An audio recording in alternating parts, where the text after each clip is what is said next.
जन मन धन, ये बड़ी कवरेज लगातार हम आपको दिखा रहे हैं। इस समय नितिन गडकरी केंद्रीय मंत्री का क्या कहना है इस बजट को लेकर, वो आपको सुनवाते हैं और फिर चर्चा होगी। मिडिल क्लास को कितना मीठा, कितना खट्टा, कितना कड़वा ये budget. New program started in my ministry.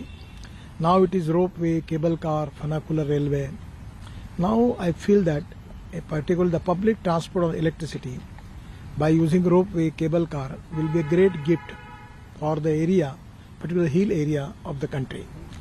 It is going to benefit it to Northeast, Uttarakhand, Himachal, Kashmir, and where it can be very important for the progress, because not only for goods but also for the tourist also.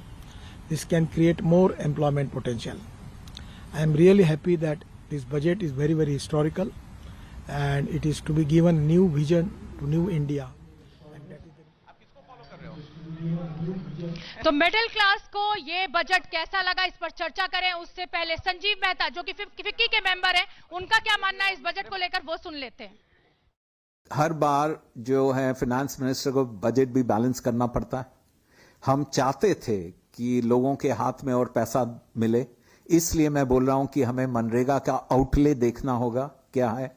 MSP भी सरकार ने 2 लाख करोड़ से ज्यादा outlay रखा है, which is also a good thing. लेकिन हो सकता था कि मिडिल क्लास के लिए थोड़ा टैक्स कम कर देते तो उनके लिए भी ज्यादा पैसा होता खर्चने के लिए, but that has not happened. But I think on an overall basis I would still say it's a good budget. तो ये देखिए, फिक्की के जो चेयरमैन है वो भी कह रहे हैं कि अगर थोड़ा टैक्स कम कर देते तो मिडिल क्लास को ये जलेबी मीठी लगती। मेरे हाथ में इस समय पकौड़े भी हैं, तो नमक तेज, नमक कड़वा, ये समझ में नहीं आ रहा है मिडिल क्लास को आज, क्योंकि बड़ी उम्मीदें थी और इसीलिए मिडिल क्लास थोड़ा सा उदास, थोड़ा सा निराश। फिक्की के चेयरमैन भी यही कह रहे हैं। मेरे साथ अजय बंसल जी हैं। अजय जी, मिडिल क्लास के लिए निराशाजनक ये बजट, लेकिन आप क्योंकि पेट्रोलियम सेक्टर से आते हैं तो आप पकौड़ा खाएंगे या जलेबी, क्योंकि पेट्रोलियम की जो पेट्रोल डीजल की जो कीमतें हैं कमर तोड़ रखी है आम आदमी की, ऊपर से कोई टैक्स में भी रियायत नहीं। देखिए, मैं ये जानता हूँ कि जिन पिछले दिनों जैसे 100 रुपया और 110-120 रुपये तक पेट्रोल डीजल गया, तो आम आदमी का सबसे पहला गुस्सा जो है ना पेट्रोल पंप पर निकला। उसको लगा कि ये जो पेट्रोल पंप वाले हैं इन्हीं की जेब में जा रहा है सब पैसा, जितना बढ़ रहा है। पहले 70 रुपये था और अब 120 रुपया हो गया। तो ये कहने की बात है कि हमारी कमीशन फिक्स है। हमें जब वो 50 रुपये पेट्रोल था तब भी उतना ही मिलता था और आज भी फिक्स है जो जितना मिलता। मतलब आप निराश हैं इस बजट से? हाँ, देखिए, जीएसटी में नहीं इंक्लूड करने की कोई बात नहीं की। बिल्कुल, मुझे कहा जैसे कि हर चीज़ में अब सरकार का एक नारा है वन नेशन वन सिस्टम, तो वन नेशन वन रेट के तहत हम ये चाह रहे थे जम्मू कश्मीर से कन्याकुमारी तक ये जो है एक पेट्रोल डीजल के दाम हो। इससे फ़ायदा इन्फ्लेशन पे भी आता है। बाकायदगी से एक सेब जो कन्याकुमारी से चलता, सॉरी ये कश्मीर से चलता है और बाहर चलता आता है, उस पर एक आम सहमति बनकर एक ट्रांसपोर्टेशन जो बड़ा फैक्टर है किसी चीज़ का, फ्यूल का, वो कम होता तो वो कहीं पर तो कहीं ना कहीं आप खुश होते। अभय दुबे मेरे साथ है। अभय जी, क्या खाएंगे, जलेबी खाएंगे कि पकौड़े? कैसा लगा ये बजट आपको? मिडिल क्लास नौकरी पेशा के लिए मुश्किल है, देखिए खाइए तो। देखिए, एक होती है ट्रिकल डाउन थ्योरी कि ऊपर आप चमक पैदा कर दें, धीरे धीरे कर रिस के बूंद करके वो नीचे आई तो आई, नहीं आई तो नहीं आई। ये बजट उसका क्लासिक उदाहरण है। इसी चक्कर में मिडिल क्लास भी मारा गया है। वो ही मानता था हम ट्रिकल डाउन द्वारी में फिट नहीं होते, हम तो ऊपर के करीब हैं, कुछ ना कुछ हमें भी मिलेगा, इसीलिए उसे कुछ भी प्राप्त नहीं हुआ है। इसका स्ट्रक्चर देखिए, crypto currency, digital currency, startup, कितने लोग इस पूरी आर्थिक गतिविधि में भाग लेते हैं, उसको आप माइक्रोस्कोपिक माइनॉरिटी भी नहीं कह सकते। हालत यह है। तो इसका जो कैचमेंट एरिया है, जिन लोगों को संबोधित कर रहा है, वो बहुत ही अधिक छोटा है। मैं समझ गई, मतलब क्रिप्टो करेंसी और बड़ी बड़ी बातें हम जरूर करें। कुमारदीप, मेरे पास समय कम, एक छोटी सी प्रतिक्रिया बताएं। बहुत जल्दी मैं ये बताना चाहूंगा कि devil lies in the detail. तो जब तक आप इसके भाग 2 को नहीं पढ़ेंगे तो क्या ड्यूटीज में कमी की गई है, डायरेक्ट टैक्स नहीं, ड्यूटीज में कमी की गई है, उससे रोजगार पे क्या असर पड़ेगा। हम नोएडा जनपद में खड़े हैं, वहां खड़े होकर मैं बोल रहा हूं, उत्तर प्रदेश में चुनाव है। बस एक छोटी सी प्रतिक्रिया मैं अभिनव का और लूंगी। अभिनव यहाँ पर है और क्रिप्टो पे बात करेंगे। छोटी सी प्रतिक्रिया टैक्स को लेकर। जी, मध्यम वर्ग से, सैलरीड वर्ग से अगर मैं देखूं तो मैं बहुत निराश हूं इस बजट से। लास्ट ईयर भी हमें उम्मीदें थी कि काफ़ी कुछ स्लैब्स में चेंजेस आएंगे, 80C की डिडक्शंस बढ़ाई जाएंगी, पर ना तो लास्ट ईयर कुछ देखने को मिला, ना इस ईयर कुछ मध्यम वर्ग के लिए सरकार ने किया है बजट में।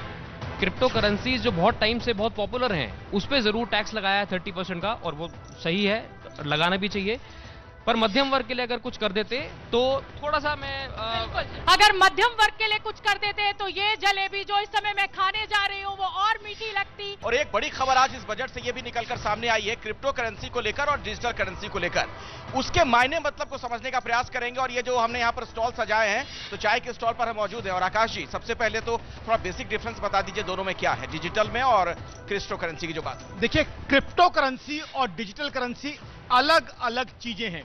क्रिप्टो करेंसी वो है जिसमें इन्वेस्टमेंट किया जाता है और जिसके रेट हमेशा ऊपर नीचे होते जाते हैं, बहुत फ्लक्चुएशन होती है, लोग इन्वेस्टमेंट के लिए यूज करते हैं। डिजिटल करेंसी एक बहुत बढ़िया चीज होने वाली है जो पैसा ट्रांसफर करने के लिए भी इस्तेमाल की जाएगी। और डिजिटल करेंसी लॉन्च होते ही पैसा ट्रांसफर करना फॉरेन कंट्रीज में सस्ता होने की संभावना है, फास्ट होने की संभावना है। क्रिप्टो करेंसी में जो है 30% टैक्स लगाया गया है। मेरे साथ सवाल यही कि क्रिप्टो करेंसी पे अगर 30% टैक्स लगाया गया तो इससे सरकार तो अपना खजाना भरेगी, लेकिन इसका क्या मतलब निकाला जाए कि अब इसे लीगली मान लिया जाए? जी देखिए, ये कहना कि लीगली मान लिया जाए वो सही नहीं होगा, क्योंकि जो शब्द उन्होंने इस्तेमाल किए हैं वो वर्चुअल डिजिटल एसेट है। तो जो भी चीज़ वर्चुअली और डिजिटली ट्रांसफर हो रही है एक एसेट के माध्यम से, उसके ऊपर उसमें क्रिप्टो करेंसी भी आ जाता है। तो ये कहना कि उसको लीगल मान्यता दी गई है वो सही नहीं होगा। इनकम टैक्स में माना जाता है कि जो लीगल भी है और जो इलीगल है, चाहे कोई भी इनकम आया आपके पास है, उसके ऊपर टैक्स लगाया जा सकता है और उसके ऊपर आपको टैक्स देना होता है। मतलब टैक्स देना होगा, इसका मतलब हम ये ना निकाले कि कानूनी तौर पे वैध है। मेरे हिसाब से एक इंडिकेशन है कि शायद आगे चल के उसको शायद एसेट्स के रूप में अप्रूवल मिल जाए, क्योंकि जब टैक्स लिया जा रहा है तो एक पॉसिबिलिटी बन जाती है, संभावना बन जाती है कि जब टैक्स दे रहे हो तो एज ए एसेट क्लास। देखिए, क्रिप्टो करेंसी को लेकर दो इशू रहे हैं कि क्या एज अ करेंसी उसे अप्रूवल मिलेगा या एज ए एसेट क्लास। मुझे नहीं लगता एज अ करेंसी अप्रूवल मिलेगा, बट एक संभावना बनती है कि शायद एज एन एसेट उसको अप्रूवल मिल जाए। लेकिन एक बात है कि सरकार ने इसमें कमाई का जरिया तो ढूंढ लिया ना, 30% टैक्स ठीक ठाक स्लैब है, पर इसके साथ अभी तक सरकार ने ये क्लियर नहीं किया कि इसके ऊपर कानून बन के ये सब चीजें आएंगी। इसकी जब तक इसके बारे में इसकी डिटेल्स हमारे सामने नहीं आएंगी तब तक इसके लिए कहना बहुत मुश्किल होगा कि ये अल्टीमेटली इसका इंटेंशन क्या है सरकार की। क्योंकि अभी पहले सुनने में आ रहा था कि इसके ऊपर एक कानून भी आएगा। अगर ये कानून आएगा कि नहीं आएगा, इस चीज को कहीं भी इस चीज को हाईलाइट नहीं किया गया है, खाली एक इस पे आगे हमारी नजर रहेगी। लेकिन देखिए, एक और बड़ा सवाल है कि किसानों को इस बजट से क्या मिला। मनीष तिवारी से मेरे सहयोगी आशीष सिंह ने बातचीत की है। मनीष तिवारी, कांग्रेस नेता, कैसे देखते हैं इस बजट को? देख लीजिए आप भी। हमारे साथ है कांग्रेस के लोकसभा सांसद मनीष तिवारी, जिन्होंने बजट पर बड़ा इंटरेस्टिंग ट्वीट किया है। मनीष जी, आप कहते हैं इंसिपिड है, आप अनइमेजिनेटिव, अनइंस्पायरिंग, अनरियलिस्टिक, अनइम्प्लीमेंटेबल। आपकी पार्टी कहती है कुछ नहीं बजट, ये क्या? देखिए, बजट में है ही कुछ नहीं, सिर्फ 1.5 घंटे का राजनीतिक भाषण था वित्त मंत्री जी का। उसके अलावा इस बजट में ना तो रोजगार के साधन पैदा करने के लिए कुछ है, ना जो महंगाई की मार आम आदमी झेल रहा है उसका निवारण करने के लिए कुछ है, ना ही जो नौकरी पेशा लोग हैं उनको किसी तरह की राहत दी गई है, और ना ही अर्थव्यवस्था को बढ़ाने के लिए इसमें कुछ है। तो कुल मिलाकर ये बजट नील बटा सन्नाटा है। जो क्रिप्टो करेंसी को लेकर के कहा गया है कि उस पर टैक्स लगेगा, डिजिटल करेंसी आरबीआई लाएगी, किसानों पर फोकस, काफी चीजें कहीं तो हैं। देखिए, ऐसा है कि बजट का मतलब क्या होता है? बजट का मतलब ये होता है कि सरकार की कितनी आमदन है और सरकार का कितना खर्चा है, और सरकार कहाँ पे ये खर्चा करती है। पहली बात तो ये है कि सरकार का खर्चा 37 लाख करोड़ रुपए है और आमदन कुल 22 लाख करोड़ रुपए है। तो जो बजट डेफिसिट है वो हर साल बढ़ता ही जा रहा है। बीई में कुछ होता है, रिवाइज्ड एस्टिमेट्स में कुछ आ जाता है। उसके अलावा जब तक प्राइवेट इन्वेस्टमेंट्स पर नहीं होगा, पब्लिक इन्वेस्टमेंट से आप अर्थव्यवस्था नहीं चला सकते। प्राइवेट इन्वेस्टमेंट को स्पर करने के लिए इस बजट में कुछ भी नहीं है।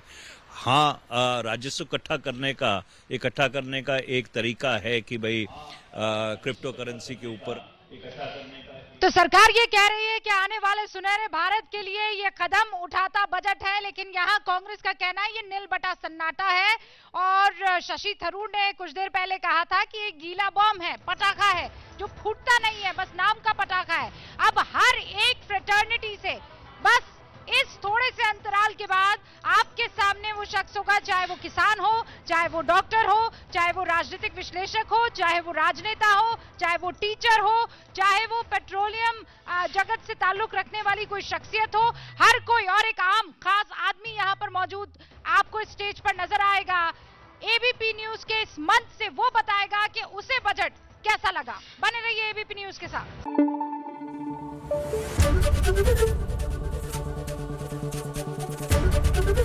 एबीपी न्यूज आपको रखे आगे।